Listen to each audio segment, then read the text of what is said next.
ہیں اور اللہ بھی درگزر کرتا ہے. بڑے گناہوں سے بچو، وہ بھی ہو جائیں توبہ کر لو، توبہ کر لو معاف. ماں باپ کی نافرمانی بڑا گناہ ہے. ایک صحابی کی بیگم نے کہا یا رسول اللہ میرے خاوند موت کی حالت میں کلمہ نہیں پڑھا جا رہا. علقمہ آپ دوڑے ہوئے گئے. ہم نے کہا بیٹا کلمہ پڑھو. کہا جی نہیں پڑھا جا رہا. بول رہے ہیں. کہا جی پڑھا نہیں جا رہا. کہا کیوں؟ پھر آپ نے ایک دم کہا کوئی ماں باپ میں زندہ؟ کہا جی ماں. راضی ہے؟ کہا نہیں ناراض. بلاؤ. وہ آ گئی. آپ نے کہا علقمہ کی اماں تمہیں بچے سے ناراض ہو؟ کہا جی ہاں. کیوں ناراض ہو؟ کہا جی اور کچھ نہیں، بہت نیک بچہ ہے، تہجد پڑھتا ہے، روزے رکھتا ہے، قرآن پڑھتا ہے، مجھ سے بدتمیز ہو کے بولتا ہے. مجھے ابھی راستے میں بتا رہا تھا ایک ساتھی کہ جی یہاں کے جو بچے ہیں وہ ماں باپ کے ساتھ بہت بدتمیز ہو کے بولتے ہیں. پہلا قصور ماں باپ کا. انہوں نے کب ٹائم دیا تھا؟ انہوں کو ٹائم دیا تھا بچوں پر محنت کے لیے. کہا یا رسول اللہ اور کچھ نہیں ہے، بدتمیز ہو کے بولتا ہے. تو آپ نے کہا معاف کر دے. کہا میرا دل ٹوٹا ہوا ہے. آپ نے کہا اچھا اگر میں اسے آگ لگاؤں پھر سفارش کرو گی، معاف کرو گی؟ کہا پھر تو کروں گی، اتنا تو میں نہیں سہ سکتی. کہ اگر تو نے معاف نہ کیا تو سیدھا اللہ کی آگ میں جائے گا. ہے کون؟ صحابی. آپ نے کہا اچھا یا رسول اللہ میں معاف کرتی ہوں، میں معاف کرتی ہوں. تو آپ نے کہا بیٹا کہو لا الہ الا اللہ. تو اس کے کہا لا الہ الا اللہ اور جان نکل گئی. پھر آپ نے اس کا جنازہ پڑھا اور اس کے دفن میں شریک ہوئے، قبر تک گئے. پھر آپ نے دفن کے بعد اعلان کیا جس نے ماں باپ کو دکھ دیا اس پہ اللہ کی لعنت، فرشتوں کی لعنت، زمین آسمان کی لعنت. نہ نماز قبول ہے، نہ روزہ قبول ہے، نہ صدقہ قبول ہے. کبیرہ شراب سے بچو، نشوں سے بچو، جھوٹ سے بچو، جھوٹ سے بچو، جھوٹ سے بچو، جھوٹ سے بچو. میرے نبی نے فرمایا میرا امتی ہر گناہ کر سکتا ہے، ایک جھوٹ نہیں بول سکتا، ایک دھوکہ نہیں دے سکتا. دھوکہ نہ دو. خاص طور پر یہاں کے لوگوں کو دھوکہ دینا تو بہت بڑی گراوٹ ہے. یہاں کے حکومت نے تمہارے ساتھ کیا کچھ نہیں کیا، تم انہی کو دھوکہ دو. ٹیکس بچانے کے لیے جھوٹ بولو، کتنے پیسے بچا لو گے؟ جھوٹ بول کے تم نے سارا ملک بچا لیا تو اللہ کی قسم گھاٹے کا سودا. پیسہ نہ بچاؤ، سچ کو بچاؤ. سچ پراپرٹی ہے، پیسہ پراپرٹی نہیں ہے، سچ پراپرٹی ہے.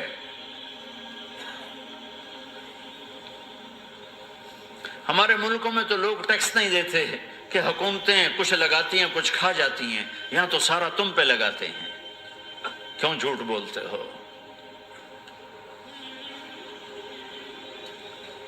کیوں دھوکہ دیتے ہو؟ احسان دانش کی کتاب زندگی میں ایک واقعہ میں نے پڑھا کہ جب انگریز کی حکومت تھی ہندوستان پہ تو ایک دلی میں ایک گرو تھا جو جیب کترا تھا، اس کے آگے چیلے تھے جو جیب کاٹ کے کمائی دیتے تھے. تو ایک دن ایک اس کا چیلا یعنی ایک لڑکا 2 روپے لے کر آیا. تو اس کے ٹیچر نے اس کو ڈانٹا کہ اتنے تھوڑے پیسے آج لائے ہو، صرف 2 روپے. تو اس نے کہا استاد جی آج بڑا موٹا مال پکڑا تھا، آج ایک انگریز کی جیب کاٹی تھی، بڑے پیسے تھے. لیکن جب میں 4 قدم چلا تو مجھے خیال آیا کہ اگر قیامت کے دن عیسیٰ علیہ السلام نے میرے نبی کو تانا دے دیا، گلہ دے دیا کہ آپ کے امتی نے میرے امتی کی جیب کاٹی تھی، تو پھر میں اپنے نبی کو کیا جواب دوں گا؟ اور میرا نبی میری وجہ سے شرمندہ ہو کہ بس اس شرم میں جا کر میں نے اس کو واپس دے دیے اور یہ اپنے کے 2 روپے کھسکا کے لایا ہوں. تو وہ گرو نے اس کو 10 روپے انعام دیا کہ بیٹا یہ تیرا آج کا انعام ہے کہ تو نے خوب کیا. تو تمہارا ان لوگوں سے واسطہ ہے. عیسیٰ علیہ السلام تانا دے بیٹھے تو کدھر جاؤ گے؟ جھوٹ نہ بولو چاہے سب کچھ دینا پڑ جائے. جھوٹ بول کے پیسہ نہ بچاؤ، دھوکہ دے کے کاغذات نہ بناؤ. یہاں کی لڑکیوں سے اس لیے شادی کرنا کہ میرے کاغذات بن جائیں. اللہ کے واسطے ایسی ذلت کے کام نہ کرو. میرے نبی نے فرمایا جس نے دھوکہ دیا میری امت سے نکل گیا. نماز چھوڑنے پر کہا اس نے کفر کیا، جس نے نماز چھوڑی کفر کیا. اور جس نے دھوکہ دیا میری امت سے نکل گیا. من غش فلیس منا. جھوٹ نہ بولو، دھوکہ نہ دو. سب کچھ چلا جائے جانے دو، سچ کا ساتھ نہ، سچ کا ساتھ. ابن خراش رحمت اللہ علیہ کے بارے میں مشہور تھا زندگی بھر کبھی جھوٹ نہیں بولا. حجاج کا زمانہ، ان کے 2 بیٹے حجاج کے خلاف جنگ میں شریک ہو گئے.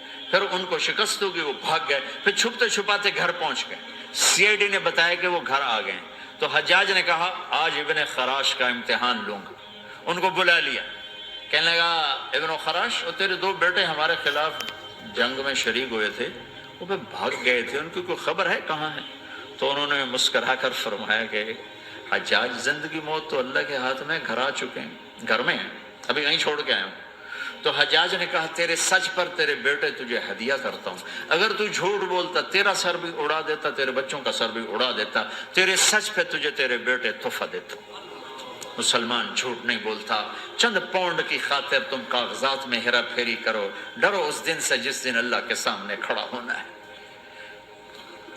یہاں کے پیپر بنانے کے لیے یہاں کی لڑکیوں کو دھوکہ دو، ڈرو اس دن سے جس دن اللہ کے سامنے کھڑے ہونا ہوگا۔ عیسیٰ علیہ السلام کا تانا اگر گلا آ گیا نبی کو تو کدھر جاؤ گے؟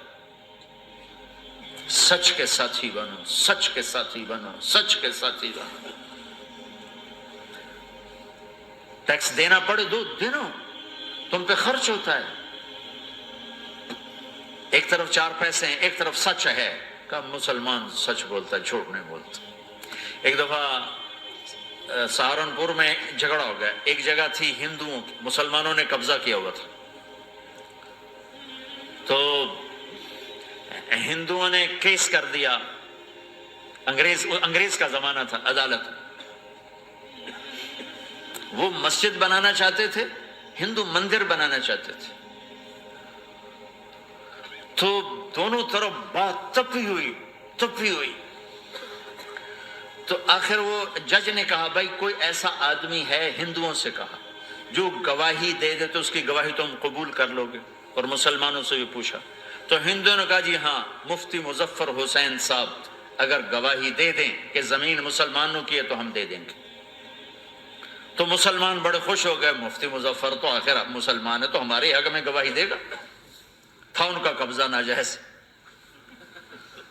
تو جب وہ عدالت میں تشریف لا، مسلمان بڑے اطمینان کا، ہن جناب ساڈے حق وچ فیصلہ ہونا ہے، چونکہ آج کل صرف سچ کو کون دیکھتا ہے۔ تو انگریز جج نے پوچھا ہاں جی مفتی صاحب آپ کیا کہتے ہیں؟ فرمانے لگے دیکھو جج صاحب، یہ زمین ہندوؤں کی ہے اور مسلمانوں نے قبضہ کیا ہوا ہے۔ تو مسلمانوں نے گالیاں نکالنی شروع، وہ یہودیوں والا بن گیا نا، گالیاں نکالنی شروع کر دی۔ تو انگریز جج نے کہا آج مسلمان ہار گئے اور اسلام جیت گیا، آج مسلمان ہار گئے اور اسلام جیت گیا۔ اپنی ہار مان کے اسلام کو جتاتا، سچ بول کے اسلام کو جتاتا، جھوٹ کے ساتھی نہ بنو، سچ کے ساتھی، جھوٹ کے کاغذ بنا کر کوئی بینیفٹ حاصل نہ کرو۔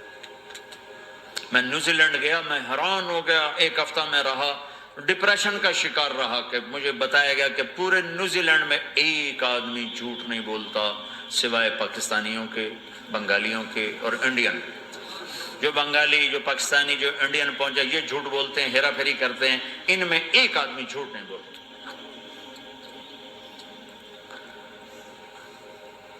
سچ تو ایک عالمی صفت ہے، جو اللہ کو نہیں مانتا وہ بھی کہتا سچ بہت اعلیٰ چیز ہے۔ اور تمہیں تو تمہارا نبی کہہ رہا ہے الصدق ینجی والکذب یہلک، سچ نجات دیتا ہے، جھوٹ ہلاک کرتا ہے۔ آپ تشریف لے جا رہے تھے، آپ کو آواز آئی یا رسول اللہ، آپ نے ادھر ادھر دیکھا، کوئی نظر نہیں آیا، پھر آواز آئی یا رسول اللہ، پھر آپ نے دیکھا تو ایک ہرنی آپ کو پکار رہی تھی، ہرنی، وہ بندھی ہوئی رسی کے ساتھ۔ تو آپ اس کے قریب گئے، کیا ہوا؟ کہیں آپ کا ساتھی مجھے پکڑ کے لایا ہے، میرے چھوٹے چھوٹے بچے ہیں، بھوک سے وہ تڑپ رہے ہوں گے، آپ مجھے چھوڑ دیں، میں ان کو دودھ پلا کے واپس آ جاتی ہوں۔ اب وہ پرائی چیز ہے، تو آپ نے کہا اگر تو واپس نہ آئی تو پھر، کہ اگر میں واپس نہ آئی تو اللہ مجھے آگ میں ڈال دے، جہنم۔ تو آپ نے اس کی رسی کھول دی اور خود وہیں بیٹھ گئے۔ وہ دوڑتے دوڑتے پہاڑوں میں غائب ہو گئے اور آپ وہیں بیٹھے رہے۔ کچھ دیر کے بعد آپ نے دیکھا وہ پہاڑ سے اتر کر آ رہی تھی، کہ یا رسول اللہ میں حاضر ہو گئی۔